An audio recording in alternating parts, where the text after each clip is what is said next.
लोकसत्ता माध्यम समूहाने लोकांकिका हा गेली बरीच वर्ष नवोदित रंगकर्मींसाठी एक उत्तम प्लॅटफॉर्म निर्माण केलेला आहे।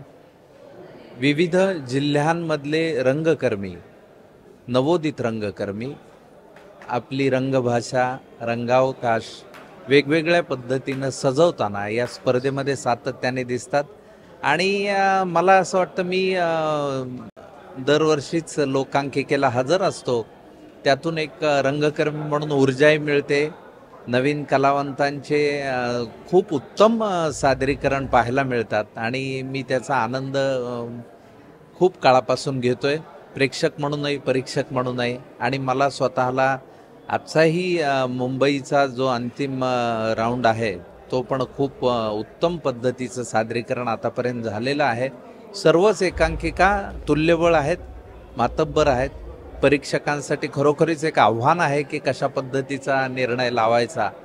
पण ही एक मेजवानी आमच्यासाठी दरवर्षी लोकसत्ता आयोजित करत असल्यामुळे लोकसत्ताच्या सर्व समूहाचे या संबंधित त्यांचं सर्वांचं मनापासून अभिनंदन करतो।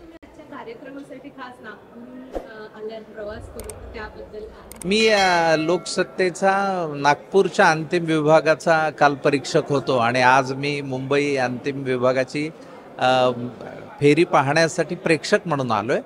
पण मला ती उत्सुकता कायम मनात असल्यामुळे आणि खरोखरीच माझा शीण जातो, म्हणजे त्या प्रवासाचा सगळा शीण आपल्याला जाणवत नाही।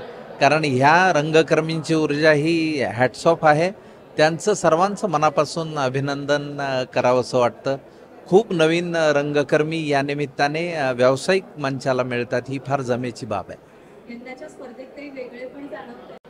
खूप वेगवेगळ्या विषयांवर एकांकिका मांडण्याचा प्रयत्न तरुण रंगकर्मींनी केलेला आहे आणि खूप चांगल्या पद्धतीचं लेखन, खूप चांगल्या पद्धतीचं सादरीकरण असं प्रत्येकाच्याच बाबतीत होतं आहे आणि मला ते मनस्वी आवडत आहे।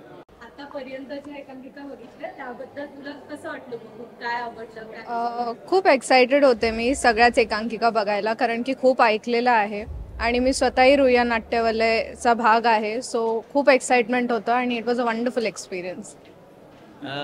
ही माझी लेक इंद्रायणी एक मराठी हौशी रंगमंचासाठीची एक स्ट्रॉंग प्रेक्षक मी तयार करतो आहे आणि तिला या निमित्ताने हे सगळं आपलं वेगवेगळे इश्यू, सूक्ष्म सगळे इश्यूज, समाजातलं प्रतिबिंब कलेच्या माध्यमातून कसं उमटतं याचा अनुभव ती घेते, याचा मला आनंद आहे। धन्यवाद।